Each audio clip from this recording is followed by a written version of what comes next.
A searing social critic. My friend Ruben used to say, there's three kinds of people in this world.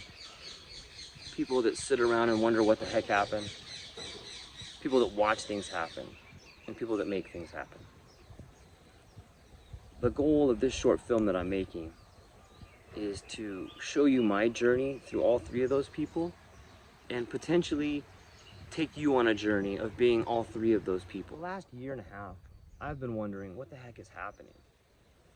And I've been reading quite a bit and watching what actually is happening. I'm hopeful to inspire and educate other people to make some things happen, not only in their life, but in their community. However, I think before you can begin taking action, it's important to try and understand the environment around you. And that's what I'm going to try to do right now. I believe that the way we construct reality is based a lot upon the consumption of information.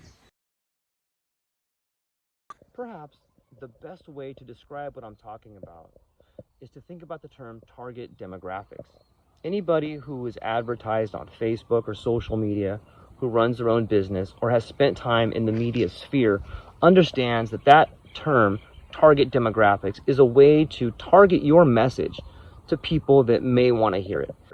And that means tailoring your message to one group of people, be it older people, younger people, black people, white people, Asian people, Mexican people, Indian people.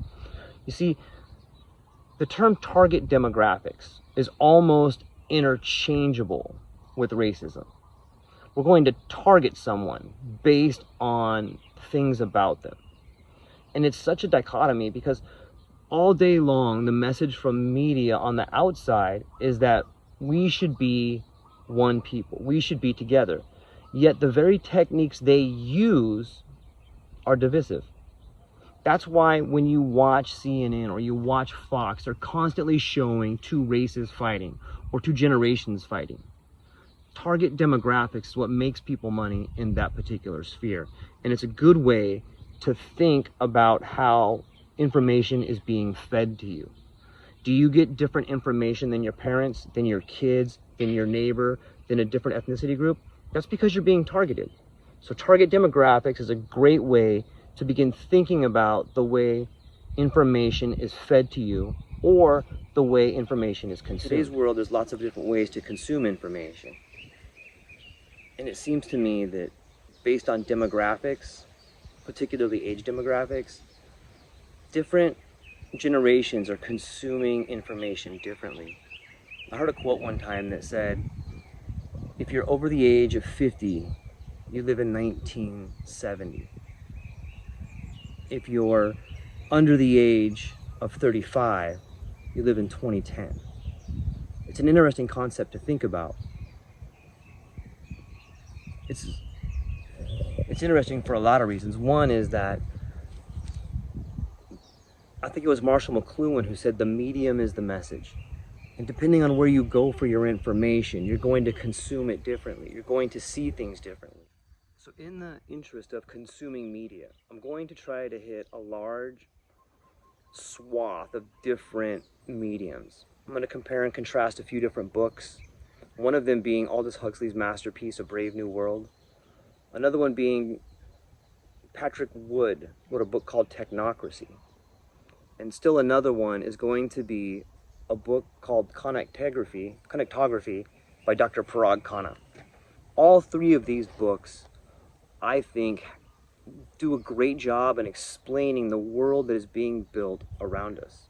We're going to take a look at some clips from an interview shortly after Aldous Huxley's book, A Brave New World, was released. In order to compare and contrast effectively all of the books and all of the resources, we'll also be taking a look at a few clips by Dr. Patrick Wood and Dr. Parag Khanna, as well as some infographics, some legendary comedians, and a host of other characters and images.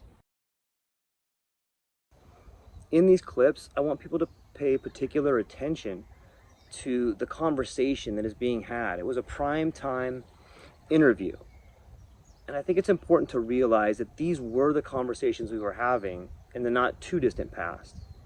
Compare and contrast this conversation to what you see on TV today, what you consume on social media, and tell me if you can see a correlation between the degradation of conversation and the degradation of society.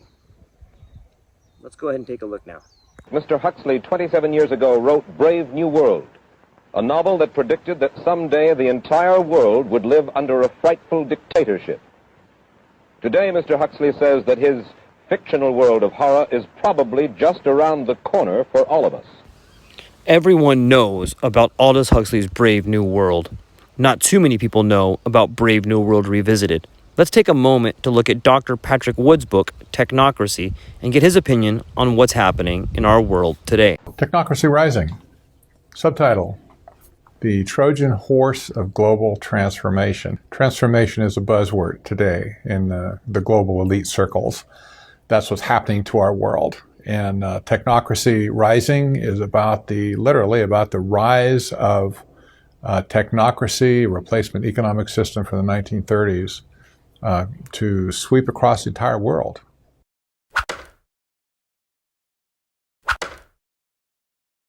I do believe that the concept of technocracy in today's modern world is the singular most important concept that people have missed and also that people need to get a hold of. Freedom. Freedom. What's it mean to you? Freedom means a lot of different things to a lot of different people. However, in this particular case, I want you to think about the difference between freedom for an individual and freedom for an entity, a government, a business, a group, an ethnicity. I think there's a large difference between freedom for you and I, freedom for an individual, and freedom for an entity. Let's take a look at why our definition of freedom as a country is changing. Initially, our government was set up as a republic, by the people, of the people, for the people.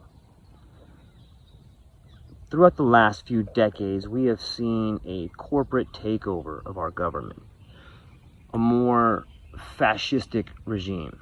And let me be clear what I mean when I say my definition of fascism. My definition is the merging of corporations and state, a sort of corporatocracy. I think it was Noam Chomsky who said that all governments are in fact inherently fascist. It's just to which degree they are fascist. And over the years, we have seen a move from liberty and rights of the individual under our republic to liberty and rights for a corporation to do what they please. If you think about what protects us, our Bill of Rights for the individual. Now think of things like the Trans-Pacific Partnership or the World Economic Forum. This is a group of individuals trying to write a constitution or a Bill of Rights for corporations. It is no longer acceptable for a city or a state or a government to get in the way of a multinational corporation trying to make profits in another country. You see, that is something that is no longer acceptable to do.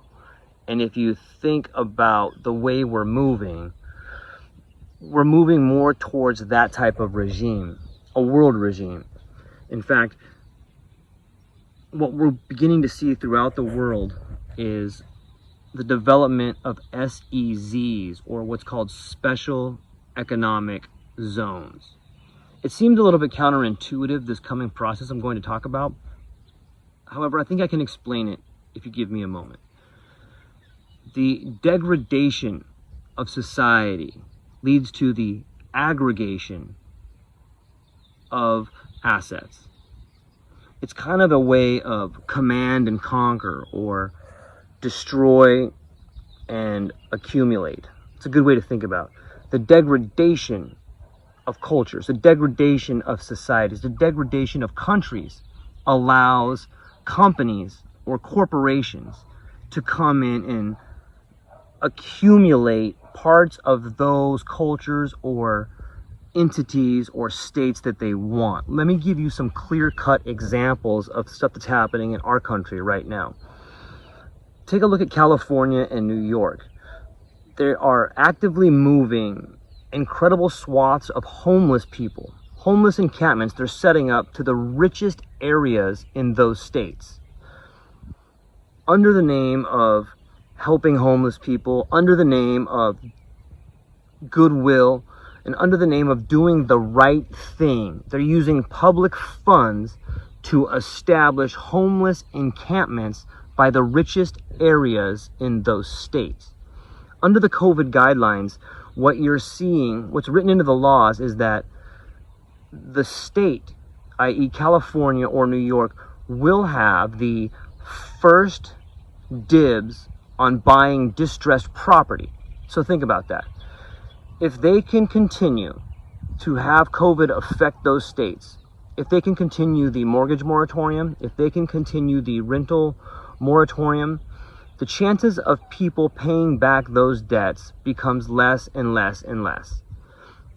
Now, once they can't pay back those debts, the state is able to go in and have first dibs at buying that distressed property. That's a roundabout way of saying real estate acquisition. And it's the right of the corporation merging with the state. That's why you're going to begin to see these public-private partnerships, right? The public entity, the state, goes in and buys the distressed property because they have the right to force their way in. They've made the law that says they can buy that property first dibs. And then they partner with a company, a real estate company, or maybe like something like Blackstone or a financial company. And then that company buys it from the state at the pennies on the dollar, and now they own that real estate. The location of that real estate hasn't changed. It's still a valuable place because of its location. But because they have engineered the homeless problem, because they have engineered all the issues that cause the property value to fall, now once it's acquired by the state or the public-private partnership, they can go into that area, get rid of the homeless people, and restore the true value to that area. You see, it's a racket.